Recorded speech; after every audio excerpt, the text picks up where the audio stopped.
बांग्लादेश में सर्वे हुआ और बांग्लादेश में सर्वे में जो नतीजा आया उसमें 97% लोगों ने कहा कि यह गलत हो रहा है हिंदुओं के साथ यहां पे, और उन 97% लोगों में 91.2 मुसलमान थे बांग्लादेश के, जिन्होंने इस बात को माना कि वहां पर जो हो रहा है गलत हो रहा है। सर बिल्कुल ठीक है, मैं खुद आपके फोरम से कहता हूं कि अगर बांग्लादेश के अंदर हिंदुओं के साथ कुछ गलत हो रहा है या कहीं भी किसी कम्युनिटी के साथ गलत हो रहा है, ऐसा नहीं होना चाहिए। मैं तो खुद इस बात को कंडेम करता हूं। हिंदू वहां पे बहुत अहम, वहां की एक मतलब उनकी एंटिटी है वहां पे। खैर ये हमारा टॉपिक नहीं है, हमारा टॉपिक जो है ना कि ये असल में हिंदुस्तान को मसला है। अब आप सोचिए साहब, आप एक शिप की कहानी लेकर आ गए हैं कि बंगाल की खाड़ी के अंदर से एक शिप आ गया, उसमें इतना आरडीएक्स है। साहब छोड़िए, ऐसी कोई बात नहीं है। और अगर ऐसा है, इस पे आपकी हुकूमत ने, बांग्लादेश की हुकूमत से अभी तक एहतजाज किया है, उनसे इस बारे में वजाहत ली है? अगर लिए तो बांग्लादेश की हुकूमत ने क्या क्या, मुझे इस फोरम पे सर अभी आप ही ने कहा कि आप और बांग्लादेश एक हो गए हैं, आप और बांग्लादेश एक हो गए हैं, तो अपनी मानेगा कोई गलती क्या फिर? एक नहीं हुए अभी सर, एक अभी नहीं आप खुद ही हुए। कह रहे हैं कि हम एक हैं। 71 में अलग हो गए, 71 में अलग हो गए, लेकिन ठीक है, इट्स ओके। उन्होंने अपना वे चुन लिया, हमारा अपना वे है, लेकिन एक इस्लामिक कंट्री के तौर पे हमारे उनके साथ अब अच्छे टाइज हैं, हम उसको लेके चलना चाहते हैं। हिंदुस्तान को कम से कम इस्लामाबाद के हवाले से इसमें फिक्र करने की कोई जरूरत नहीं है, मैं आपको कह रहा हूं। अच्छा, मतलब सुमित भाई, चारे में छुपा के आरडीएक्स आ जाए 250 किलो, चारे में छुपा के 100 AK-47 आ जाएं, चारे में छुपा के जाना ढाका है, लेकिन पहले चांदपुर में उसको उतारा जा रहा है कंसाइनमेंट को, और हम टेंशन भी ना लें, आप छुपा के सब करें। सबसे पहले रोहित भाई आपको नमस्कार, सभी पैनलिस्टों को नमस्कार और शो पे बुलाने के लिए साधुवाद। 1 मिनट एक्स्ट्रा दीजिएगा, कुछ बहुत इंपॉर्टेंट हाँ, फैक्ट बिल्कुल बिल्कुल बिल्कुल। सबसे पहला फैक्ट है साहब, ये जो हमारे पाकिस्तान से मित्र आए इनको भी बता दूं, 4 दशकों बाद आपका पहला शिप 43 दिन पहले आया था, चिटागोंग डॉक हुआ, ठीक है जी। उस शिप में कुछ कंटेनर उतारे गए, अलग कर दिए गए, और उस शिप में से 65 लोग जो पाकिस्तानी मूल के गायब हो गए, और उस दिन जो भी बांग्लादेश में डॉक पे ड्यूटी थी उन सब लोगों का तबादला किया गया। उन कंटेनरों में आपने क्या भेजा, वो आपके 65 लोग कहां गए, ना आप ढूंढ रहे हो ना बांग्लादेश ढूंढ रहा है। और क्योंकि अब यूनिस मियां की सरकार है, खालिदा शेख हसीना के समय में पॉसिबल नहीं था, आपने कस्टम वाले को बोला भाई ये पाकिस्तान का कंटेनर है, इसको मत देखो। ये पहली बात है। दूसरी बात पिछले हफ्ते की बात है, एक चाइनीज कंपनी का शिप, पनामा की एक कंपनी, मैनेजमेंट कंपनी उससे चला थी, चीनियों का शिप, 699 कंटेनर, सुनिएगा आप, फैक्ट फिगर डाटा के साथ बता रहा हूं, 699 कंटेनर 42 दिन बाद फिर चिटगोंग आते हैं। बोला जाता रोहित भाई इनमें लाइमस्टोन है, इनमें शुगर है और इनमें कॉटन है, वो शुगर जो पाकिस्तान में खुद नहीं मिलता। और जब आता है इसमें से फिर कुछ कंटेनर अलग कर दिए जाते हैं, फिर कुछ लोग गायब हो जाते हैं, हम चिंता ना करें। तीसरी बात, चिटगोंग है Hindu dominated area, Hindu dominated area. चौथी बात, D8 की समिट होती है टर्की में 10 दिन पहले, वहां शरीफ साहब और यूनिस मियां गले मिल रहे हैं, कह रहे 1970 के सारे चीज बुला दो, आओ आपको आपस में दोस्ती करते हैं। पांचवी बात सॉरी, हिजबुल तहरीर का चुना हुआ बंदा यूनिस मियां ले जाते हैं अमेरिका। अमेरिका में कहते हैं इस लड़के ने सारा कर्म कांड कराया है, इसने ये सारा जो प्रोटेस्ट था सब इसका ब्रेन चाइल्ड है, एवरीथिंग वाज ऑर्गेनाइज्ड, ये सारा ऑर्गेनाइज था।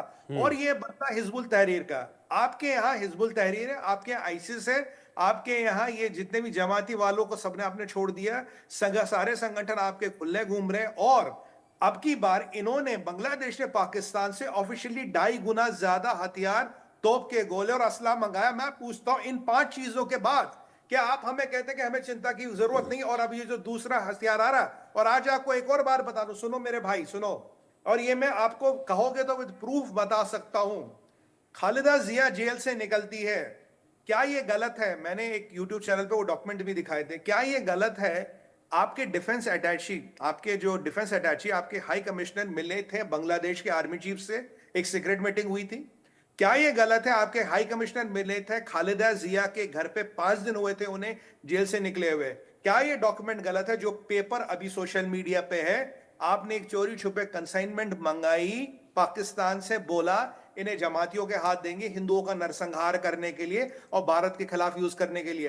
क्या ये गलत है कि पाकिस्तानियों का वीजा टू बांग्लादेश जो मिल रहा 5 गुना बढ़ गया है? भाई ऐसी क्या मित्रता बन गई, ऐसा कैसा व्यापार हो गया है? देखिए हमें सारी चीजें समझ आती है। अगर आप बोलोगे मैं 1 घंटा एक एक करके लाइन बाय लाइन बोल सकता हूं, एक एक डाटा फैक्ट वगैरह के साथ बोल सकता हूं। मैंने आपके सामने 8 सवाल रखे विद डेट, टाइम और नंबर। बताइए इनमें से क्या गलत है। और आप कह रहे हैं कि अब ये जो आज रोहित भाई बता रहे हैं ये नया कांड है। तो ये जो आप रोज नए कांड कर रहे हैं, ये जो आपने आतंकवादियों को छोड़ दिया, ये जो आपने 2000 जिहादियों को छोड़ दिया बांग्लादेश में, जो आप पीछे हमारे आसाम में एक मंदिर का रिपेयर हो रहा है, बांग्लादेश बॉर्डर गार्ड की औकात इतनी है, वहां आगे कह रहे हैं आप मंदिर का रिपेयर नहीं कर सकते रोहित भाई, ये डॉक्यूमेंटेड चीज है। और एक और फैक्ट बता दूं आज नेशनल टीवी पे, 80% लोग मालिक बांग्लादेश में कुपोषित है, कुपोषित। अभी ये नंबर आ गया है करीब 50-55% पे इंडिया के हेल्प के कारण। अभी आपने हमसे चावल मांगा और डिस्काउंट मांगा, हमने बोला एलसी तो दे नहीं सकते, बोला कोई बात नहीं साहब सोना ले लो हमसे। मतलब ये जो कुपोषित जहादी और कुपोषित आर्मी को लेके क्या भारत की चढ़ाई करिएगा, क्या दिल्ली जीतिएगा, क्या किस ख्वाब में रहते हैं वहां भाई साहब। ये ख्वाब देखना छोड़िए, शेख चिल्ली के सपने देखना छोड़िए। अगर भारत की तरफ रुख किया तो भैया आओगे तो टांगों पे, अब जाओगे कैसे उसकी गारंटी मैं नहीं लेता। मैं अपनी बात को यहां विराम देता हूं। ठीक है, निपुण जी से एक रिएक्शन। निपुण जी, कुछ पकड़ा है क्या? क्योंकि एक के बाद एक कई चीजें हो रही हैं, इतनी सारी चीजें तो अभी सुमित भाई ने बताई।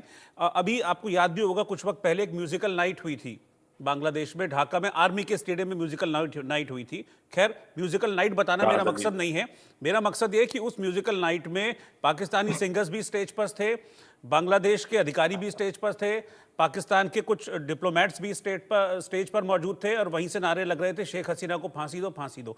ये खुला सब कुछ वहां पर चल रहा है। अब कहते हैं ना खुला खेल हैदराबादी, वही चल रहा है वहां पर इस वक्त। देखिए एक तो पहली बात तो मुझे ये है कि अभी देखिए चारे में छुपा कर लाए हैं और कहां से, पाकिस्तान से बांग्लादेश गया है। छुपा कर लाना समझ रहे हैं, जब कोई चोरी करता है तमाम तरह का उसके अंदर डर होता है, और मैं कहता हूँ ये डर अच्छा है, ये डर अच्छा है, ये होना भी चाहिए। डर इंडियन नेवी का डर होना चाहिए, उसी डर से छुपा छुपा के लाए हैं।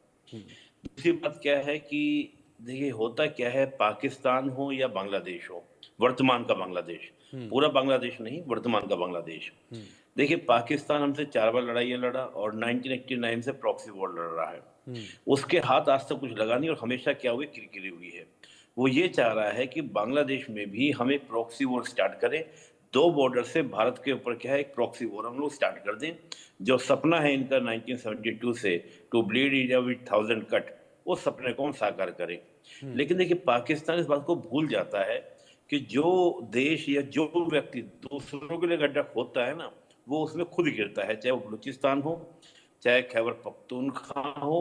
और आपको मैं जानकारी दूं, आज की खबर ये आ रही है कि तालिबान एक बड़ा हमला पाकिस्तान पे करने वाला है, जो इन्होंने भी स्ट्राइक किया था अफगानिस्तान के ऊपर, उसका रिवेंज लेने के लिए, बदला लेने के लिए।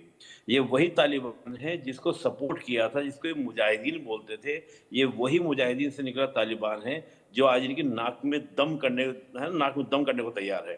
तो जो इन्होंने हमारे लिए कोशिश की वो इनके लिए ही। और आज ये जो बांग्लादेश के कट्टरपंथियों को सपोर्ट कर रहे हैं, आप मान सकते हैं, विश्वास कर सकते हैं कि क्या वो हमको ही टारगेट करेंगे, ये उनको ही नरक बनाएंगे, इनका ही क्या बनाएंगे। जो ये पाकिस्तान की बात करते थे, जन्नत की बात करते थे, उसको जहन्नुम बनाएंगे। लोग खुद अपने आप मिलकर क्या कर रहे हैं, जहन्नुम बना रहे हैं। और जो पाकिस्तान के बारे में हमेशा बोलता हूँ कि हमें तो उन्होंने लूटा, पाकिस्तान को बर्बाद करने में पाकिस्तान का ये हाथ है। और देखिए कितनी बेशर्मी से बातों को बोला जाता है, कहते हैं कि उनसे हमारे संबंध अच्छे हो रहे हैं। अरे संबंध अच्छे थे कब, खराब किसने किए थे? आपके साथ ही था वो, करीब आप देखिए भाई 23-24 साल आपके साथ रहा, फिर आपसे अलग हुआ, आपने ही तो उनकी इंसल्ट की, बेइज्जती की। कितनी बेइज्जती की, बंसल साहब ने पूरा रिकॉर्ड पे चिट्ठा बता ही दिया इनको कि कितने लोगों को तुमने मारा। जिनको तुम साथ बिठाना पसंद नहीं करते थे, तुम ये कहते थे कि इन बंगालियों की नस्ल खराब है, हम इनकी अगली नस्ल ठीक कर देंगे। और नस्ल ठीक करने के लिए आपने आर्मी से वहां पर कर्नल टिक्का खान ने ऑपरेशन सर्च लाइट के माध्यम से सो कॉल्ड वहां पर आपने रेप करवाया महिलाओं के साथ में। और आप ये बात करते हैं कि संबंध अच्छे हो रहे हैं। क्या संबंध अच्छे हो रहे हैं? एक डेमोक्रेटिक गवर्नमेंट है और कहते हैं कि शेख हसीना को वहां की जनता ने गिरा दिया। जनता नहीं थी, वो जमात इस्लामी के सो कॉल्ड गुंडे कट्टरपंथियों ने सरकार गिराई। अगर वाकई में जनता स्वीकार करती है शेख हसीना को हटाना, तो इलेक्शन करवाने की आप बात कीजिए, पाकिस्तान बोले, पाकिस्तान बार बार कहे। और दूसरी बात, इतनी भी शर्म नहीं है कि मोहम्मद यूनुस कह रहे हैं कि भैया 1971 की गलती मान लो प्लीज, उसको मामले को सुलझा लो, कि एक बार सॉरी बोल दो। शहबाज शरीफ का इतना ईगो, पाकिस्तान का इतना ईगो, वो माफी मांगने को तैयार नहीं कि हमने 71 में जो किया। और मुझे तो आश्चर्य हो रहा है मोहम्मद यूनुस इतने पागल क्यों हो रहे हैं। मतलब देखिए, कोई देश आपके ऊपर जो अत्याचार किया उसका माफी मांगने को तैयार नहीं है और आप उसके गिड़गिड़ा हैं, प्लीज संबंध अच्छे कर लो, प्लीज संबंध अच्छे कर लो। व्हाट है, ये हो क्या रहा है? ये तो खुद सबको दिख रहा है। और रही बात हमारी सेनाएं, चाहे वो नेवी हो, आर्मी हो, तमाम तरह के तैयार है, तभी हम डिप्लोमेटिक तरीके से काम करें। हमको पता है कि ओछा चढ़ा बाजे घना, जितने हल्के होंगे उतने हल्ला करेंगे, आवाज करेंगे। 89 से हम लड़ रहे हैं इनसे, हमें कोई आपत्ति नहीं, हम लड़ लेंगे, हम तैयार हैं।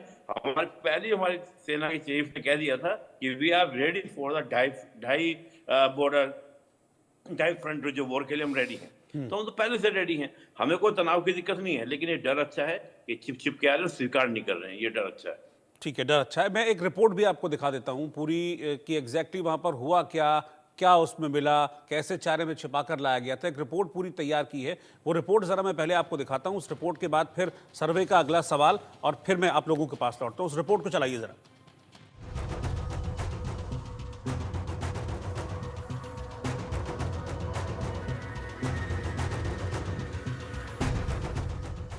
भारत के खिलाफ पाकिस्तान की बारूदी साजिश, बांग्लादेश बना मोहरा, हिंदुस्तान के खिलाफ खेल गहरा। बांग्लादेश के रास्ते गोला बारूद भारत भेजने की साजिश। कराची से 250 किलो आरडीएक्स पहुंचा चटगांव। हिंदुस्तान के खिलाफ पाकिस्तान की एक और बड़ी बारूदी साजिश का खुलासा हुआ है। पाकिस्तान बांग्लादेश के जरिए हिंदुस्तान में बड़ी आतंकी वारदात की फिराक में है। पाकिस्तान के मंसूबे भारत को दहलाने के और इसके लिए शहबाज शरीफ मियां यूनुस के साथ मिलकर षड्यंत्र रच रहे हैं। पाकिस्तान की जो नई साजिश सामने आई है वो बेहद ही चौंकाने वाली है। खुफिया सूत्रों के मुताबिक पाकिस्तान के कराची से ढाका के लिए निकले जहाज के जरिए भारी मात्रा में आरडीएक्स और AK-47 जैसे घातक हथियार बांग्लादेश पहुंचाए गए। इसमें सबसे बड़ी बात यह है कि जिस शिपमेंट को ढाका पहुंचना था वो चटगांव पहुंच गया। खुफिया सूत्रों के मुताबिक कराची बंदरगाह से पाकिस्तानी मालवाहक जहाज MV अल बखेरा जो बांग्लादेश पहुंचा है, उसमें करीब 250 किलो आरडीएक्स और 100 से ज्यादा AK-47 और भारी मात्रा में गोला बारूद छिपा कर रखा गया था। साजिश तो देखिए, जिसे ढाका पहुंचना था वो जहाज चांदपुर चटगांव बंदरगाह पहुंच गया। जिस पाकिस्तानी जहाज में गोला बारूद और हथियार मिले हैं उसमें पशुओं का चारा रखा हुआ था और इसी चारे की आड़ में छिपाकर भारी मात्रा में आरडीएक्स और हथियार गोला बारूद चटगांव पोर्ट में एक सुरक्षित ठिकाने पर पहले से ही उतार दिया गया। बांग्लादेश में समंदर के रास्ते साजिश सिर्फ इतनी ही नहीं है। बांग्लादेश के चांदपुर के ईशान बाला नहर में इसी MV अल बखेरा जहाज में 7 लोगों की हत्या की जा चुकी है। मामले में संदिग्ध इरफान नाम के एक शख्स को गिरफ्तार भी किया गया। ये गिरफ्तारी RAB 11 कोमिला CPC2 ने की है। बाद में चांदपुर की एक कोर्ट ने 7 दिनों के रिमांड पर इन्हें भेज दिया। जहाज में 7 लोगों की हत्या क्यों हुई, फिलहाल ये भी बड़ी पहेली बना हुआ है। शेख हसीना की सत्ता के तख्ता पलट के बाद से ही पाकिस्तान और बांग्लादेश की नजदीकियां बढ़ती जा रही हैं। पाकिस्तान और चीन मदद के नाम पर भारत के खिलाफ बांग्लादेश को इस्तेमाल कर रहे हैं। पाकिस्तान से गोला बारूद मंगवाना और फिर आर्मी ट्रेनिंग का प्लान हिंदुस्तान के खिलाफ बड़ी साजिश का इशारा कर रहा है। Bureau report, India news. तो साजिश करने वाले साजिश करते रहेंगे, लेकिन हिंदुस्तान पूरी तरीके से तैयार है। एक साजिश का मैप मैं आपको दिखाता हूं। साजिश के मैप से मेरा मतलब है कि वो रूट जिसके जरिए ये जहाज पाकिस्तान से चला, कराची से चला और फिर उसके बाद ये बांग्लादेश के जो चांदपुर बंदरगाह है वहाँ पर पहुँचा। ज़रा इसको आप देखिए, ये कराची है, पाकिस्तान का एक बड़ा प्रमुख व्यापारिक शहर है। कराची के बंदरगाह से चलता है, ये इधर समुद्री मार्ग से श्रीलंका के जो वाटर एरिया है वहाँ से होता हुआ ये सीधा चटगांव पहुँचता है। सवाल यही भी खड़ा होता है कि जाना था ढाका, लेकिन चटगांव आप क्यों पहुँच गए? इस चीज़ को लेकर भी सवाल खड़ा हो रहा है। सवाल ये भी है कि चोरी छिपे इस तरीके से बचते बचाते जो चारा है, चारे में छुपा कर इन हथियारों को लाया गया। इस रूट के ज़रिए जो कंसाइनमेंट है, आतंक का कंसाइनमेंट, मैं इसको कहूँगा कि आतंक का कंसाइनमेंट इस रूट के जरिए देखिए कराची से निकला, फिर ये समुद्री रास्ते से होता हुआ ये सीधा चटगांव पहुँचा और फिर चटगांव में इसको अनलोड किया गया है। तो ये जो तस्वीर है ये पूरी तरीके से एक साजिश की ओर इशारा करती है। खैर, मैं अपने अगला जो सवाल है मेरा सर्वे का, उस पर बढ़ रहा हूं। मेरा सर्वे का अगला सवाल था कि पाकिस्तान का आरडीएक्स वाला जहाज ढाका की जगह चटगांव क्यों पहुंचा। जो मैप मैंने दिखाया उसी से रिलेटेड मेरा सवाल था। 6% लोगों ने कहा कि नॉर्थ ईस्ट को दहलाने की साजिश है। 25% लोगों ने कहा कि रोहिंग्या आर्मी को आरडीएक्स पहुंचाना है। क्यों? क्योंकि ये रिपोर्ट अभी 2-3 दिन पहले कई अखबारों में और कई वेबसाइट्स में छपी थी कि रोहिंग्याओं का लश्कर तैयार किया जा रहा है बांग्लादेश में। जिस तरह का लश्कर एक पाकिस्तान में है, ऐसा ही रोहिंग्याओं का एक लश्कर तैयार कर रहे हैं यूनिस, और उसके लिए उनको हथियारों की जरूरत है। तो ये बात 25% लोगों ने मानी है।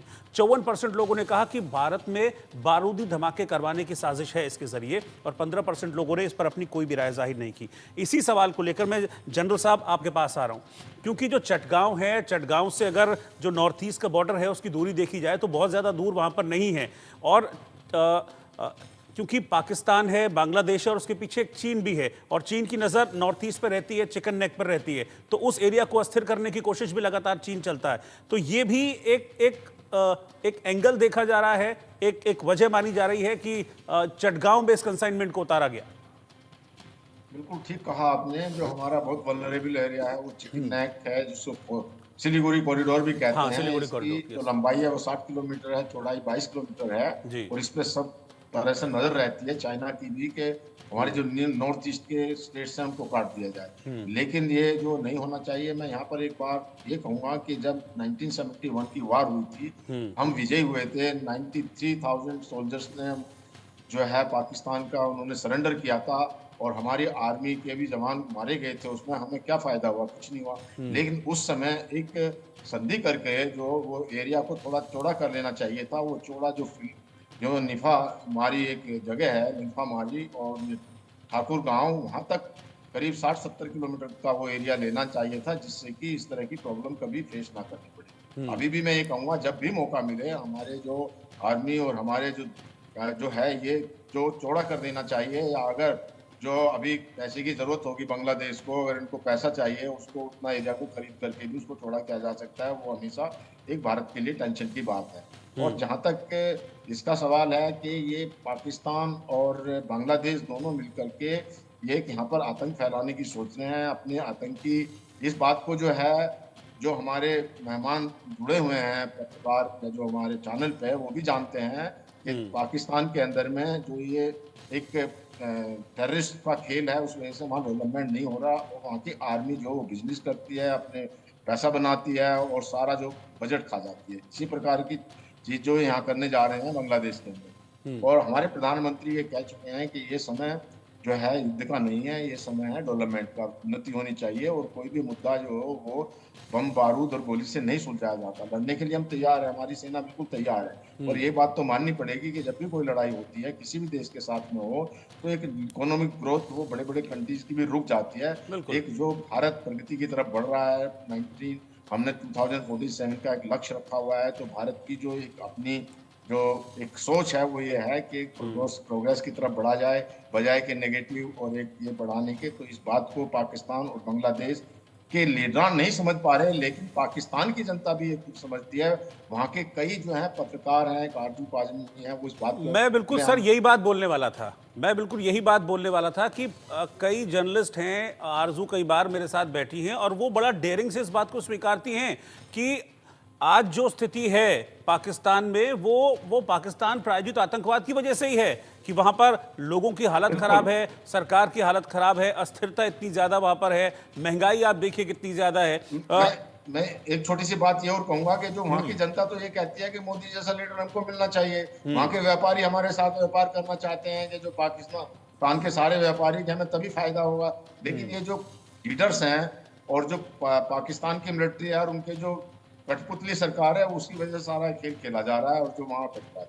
जी जावेद भाई, आतंक से किसी का भला होता नहीं है, ये बात तो मतलब खुद पाकिस्तान इसका कहते हैं ना कि बर्निंग उदाहरण, जीता जागता उदाहरण है।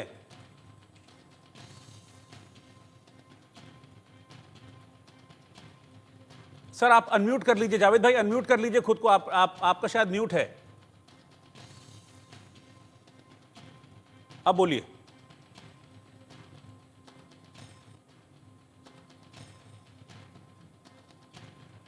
नहीं जावेद भाई, आपकी आवाज नहीं आ रही है, आपका शायद ऑडियो में कुछ इशू है, एक बार चेक कीजिए, क्या आप म्यूट तो नहीं है कहीं? पा रहे हैं आप? अब आ गई, अब आई, बोलिए बोलिए। ओके, ठीक है सर। सर मेरी सबसे पहले आपसे एक विनती है कि मैंने सबको सुना है, मुझे कम से कम आप 2 मिनट देंगे। हाँ ठीक, उसमें मुझे बोलिए। इंटरप्ट मत कीजिए, बोलिए। क्योंकि बहुत सारे सवाल हैं, मैं एक एक लाइन में सबका जवाब देना चाहता हूँ, उसके जी। बाद आप फिर संभाल लीजिएगा। सर सबसे पहली बात तो ये कि जनरल साहब ने भी कहा कि जी हमारे अवाम ये चाहते हैं कि मोदी जैसा लीडर यहाँ पर हो।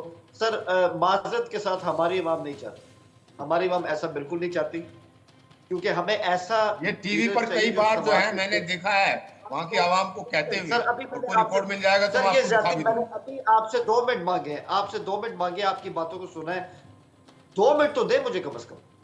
तो ऐसा लीडर हमें नहीं चाहिए जो समाज को बांट दे, पहली बात तो ये। अभी मेरे एक और दोस्त है, मेरे ख्याल में उनका नाम निपुण था शायद, तो उन्होंने कहा कि यार यहाँ पर